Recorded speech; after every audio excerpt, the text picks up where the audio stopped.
কত সাবস্ক্রাইবারে কত টাকা, কত ভিউজে কত টাকা, এন্ড ফাইনাল কোশ্চেন হচ্ছে যে আপনাকে কত টাকা ইনকাম করতে পারেন একজন ইউটিউবার মাসে। এই তিনটা কোশ্চেনের অ্যান্সারটা এখনই দিয়ে দিব। আর ফাইনালি আপনারা যারা ভিডিও থাম্বনেল দেখে এখানে আসছেন সবাইকে ওয়েলকাম। যারা চ্যানেলটি সাবস্ক্রাইব করেন অবশ্যই সাবস্ক্রাইব করে রাখবেন, পরবর্তী নোটিফিকেশন পেতে বেল বাটন ক্লিক করে রাখবেন।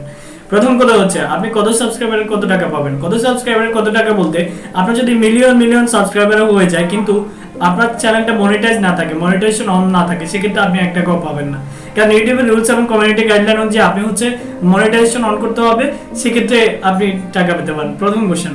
দ্বিতীয় কোশ্চেন হচ্ছে কত ভিউজ কত টাকা।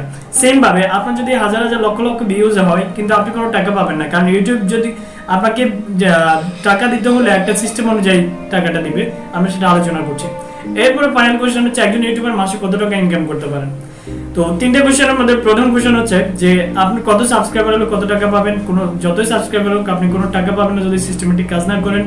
যতই ভিউজ হোক আপনি কোনো টাকা পাবেন না।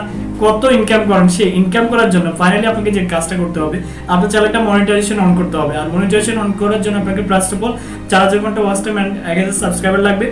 এন্ড ফাইনালি আপনাকে যেটা করতে হবে, আপনি অ্যাডসেন্সের জন্য অ্যাপ্লিকেশন করবেন এবং গুগল অ্যাডসেন্সের মাধ্যমে আপনার ভিডিও যখন চলবে সেই ভিডিওতে যদি কোনো অ্যাড শো করে, সেই অ্যাডের মাধ্যমে যেমন 1000 জনের কাছে যদি আপনার ভিডিওটা পৌঁছায়, 1000 অডিয়েন্সের মধ্যে প্রায় 100 বা 200 জনের কাছে যদি কোনো অ্যাড শো করে, সেই অ্যাড থেকে গুগল অ্যাডসেন্স বা গুগল সাথে বিভিন্ন মাল্টিনেশনাল কোম্পানিগুলোর একটা চুক্তি থাকে। তারা ওই চুক্তির মাধ্যমে যে পেমেন্টটা অ্যাডসেন্স পায় সেখান থেকে 40% ইউটিউব রাখবে, আর বাকিটা হচ্ছে আপনাকে সেন্ট হিসাবে দিবে।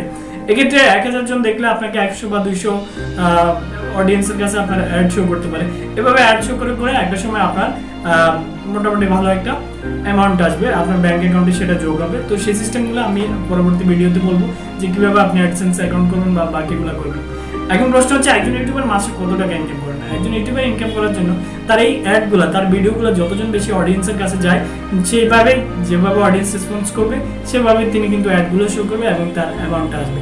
ন্যূনতম তাকে মাসে 8400 টাকা, যেটা আমাদের বাংলাদেশে তাকে $100 লাগে। যদি 84 টাকা করা হলে 8400 টাকার মতো হয়। মোটামুটি 8000 টাকা থেকে ন্যূনতম ব্যালেন্স, এর বাইরে তিনি উঠাতে পারবেন না। এই 8400 থেকে আনলিমিটেড অনেক বেশি ইনকাম করতে পারে, তার যত ভিউ হবে বা তার যত টাকা শো করবে সেটা। আর সেকেন্ডলি আরেকটা বিষয় হচ্ছে একজন ইউটিউবার গুগল অ্যাডসেন্স থেকে যা পায় তার চেয়ে অনেক বেশি ইনকাম করে স্পন্সরশিপ থেকে।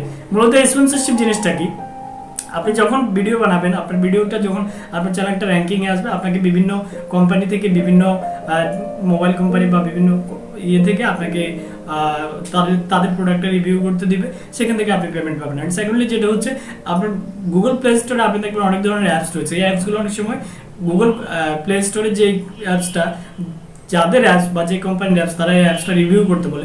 আপনি যদি তাদের কাছে ইনফর্ম করে তাদের অ্যাপসটা রিভিউ করে দিতে চান, যেমন বিকাশ, নগদ, পেপাল, এই অ্যাকাউন্ট, এই অ্যাপসগুলো যদি রিভিউ করতে চান বা বিভিন্ন মাস্টার কার্ডগুলো রিভিউ করতে চান, এক্ষেত্রে আপনাকে সেই কোম্পানি থেকে আপনাকে কিছু পেমেন্ট দেওয়া হয়। তো এটা হচ্ছে মূলত অ্যাডসেন্সের থেকে এই ইনকামগুলো বেশি। তো ভিডিওটি ভালো লাগলে লাইক করবেন, কমেন্টস করবেন অ্যান্ড সাবস্ক্রাইব করে আমাদের পাশে থাকবেন। আসসালাম।